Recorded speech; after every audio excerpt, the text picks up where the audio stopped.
للحافظ أبي عبد الله محمد بن يزيد القزويني الإيراني، طبع دار الفكر، طبع في سنة 1429 في دار الفكر في بيروت لبنان.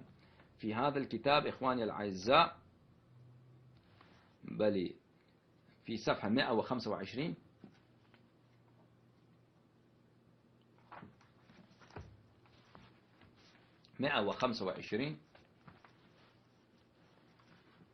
كتاب الطهارة وسننها، باب ما جاء في الوضوء على ما أمر الله تعالى، رقم الرواية 460.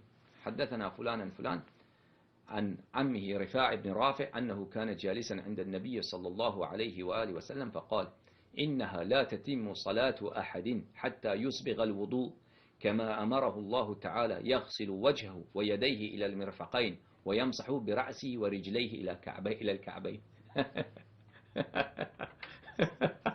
أمرية لا يتم صلاة أحد حتى يسبغ الوضوء. وما هو إسباغ الوضوء؟ يغسل وجهه وأيديه إلى المرفقين ويمسح برأسه ورجليه إلى الكعبين. فإنكم طبعا فهذا حديث، وهذا حديث صحيح بشرط البخاري ومسلم، وأنا أثبت لكم ذلك. هذه الرواية ليس رواية ضعيفة، بشرط البخاري ومسلم. وأحاديث الذي يكون بشرط البخاري وشرط مسلم أقوى حديث عند القوم، حتى أقوى وأجود حديث سندا هو الحديث الذي يكون بشرط البخاري ومسلم، وهو أقوى من الحديث الذي جاء به البخاري. لماذا؟ لأن البخاري كثيرا ما لم يلتزم بشرطه في صحيحه، فإن الحديث الذي يكون بشرطه أقوى من الحديث الذي هو جاء في جامعه. فهذا إخواني الأعزاء لا يتم، لا إنها لا تتم صلاة لأحد حتى يسبغ الوضوء كما أمره الله تعالى. كيف أمر الله تعالى؟ كيف أمر الله؟ الرسول صلى الله عليه وآله وسلم يفسر آية الوضوء في سورة المائدة، يقول: يغسل وجهه ويديه إلى المرفقين ويمسح برأسه ورجليه إلى الكعبين. أي نعم، فإنه تقول هذا بل رجليه عطف على ما قبل. هذا يقول به الإنسان الذي معاند ومكابر وهو ينكر الضروريات. إذا أنت تقول في هذا الرواية رجليه إلى الكعبين، هذا معطوف على وجهه أو إلى يديه، فهذا يضحك به، هذا خلاف اللغة العربية. هذا كل عربي يقرأ هذا الرواية يفهم ما أنا قلت، وجوب المسح الرجلين. هذا من رواه هذا الرجل بلي. وممن روى ذلك أبو داود السجستاني الإيراني. والسجستان أين يقع؟ سجستان بلد في القطر في الأردن، لا في حضرموت. سجستان في حضرموت. سنن أبي داود للحافظ أبي داود سليمان بن أشعث السجستاني. سجستان هو معرب السيستان، والسيستان بلد يقع في إيران، وقسم منه يقع في أفغانستان. فهو رجل إيراني يروي عنكم سنن أبي داود للحافظ أبي داود سليمان بن أشعث السجستاني الإيراني، طبع دار الفكر، تحقيق صدقي جميل الأطفار، طبع في سنة 1426 في دار الفكر في بيروت لبنان. بل في هذا الرواية صفحة 176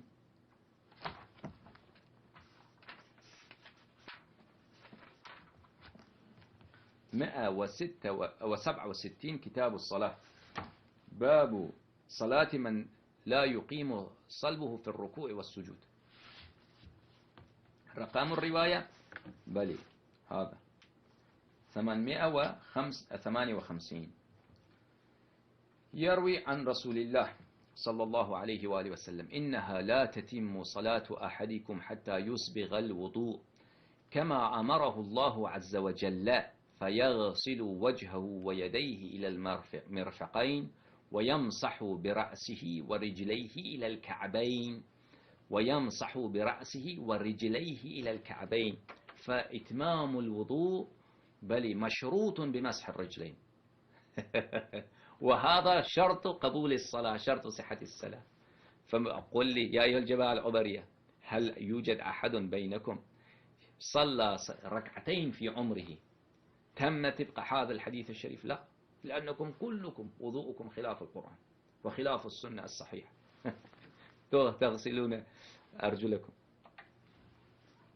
ثم يكبر الله عز وجل ويحمده، وثم يقرأ من القرآن ما أذن له فيه وتيسر، فهذا بلي. وبعد ذلك كيفية الصلاة. فأما هذا واضح ما رواه، هذا سنن النسائي. سنن النسائي أخواني الأعزاء، النسائي في سننه. سنن النسائي لأبي عبد الرحمن أحمد بن شعيب النسائي، طبع بدار أحياء التراث العربي في بيروت، بل لم يكتبوا في أي سنة. في هذا الكتاب في صفحة 196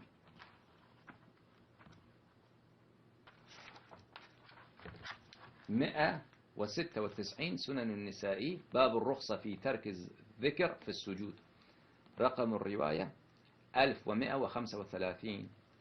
يروي بل رفاعة بن رافع: بينما رسول الله صلى الله عليه وآله وسلم جالس ونحن حوله إذا دخل رجل فأتى القبلة فصلى، فلما قضى صلاته جاء فسلم على رسول الله صلى الله عليه وآله وعلى القوم، فقال له رسول الله صلى الله عليه وآله: وعليك اذهب فصلي فإنك لم تصلي. فذهب فصلى، فجعل رسول الله صلى الله عليه وآله وسلم يرمق صلاته.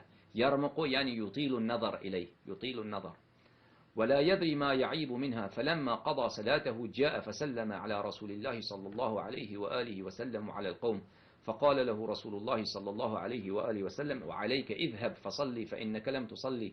فعادها مرتين أو ثلاثة. فقال الرجل: يا رسول الله ما عبت من صلاتي؟ فقال رسول الله صلى الله عليه وآله وسلم: إنها لم تتم صلاة أحدكم حتى يصبغ الوضوء كما أمره الله عز وجل، فيغسل وجهه ويديه إلى المرفقين ويمسح برأسه ورجليه إلى الكعبين.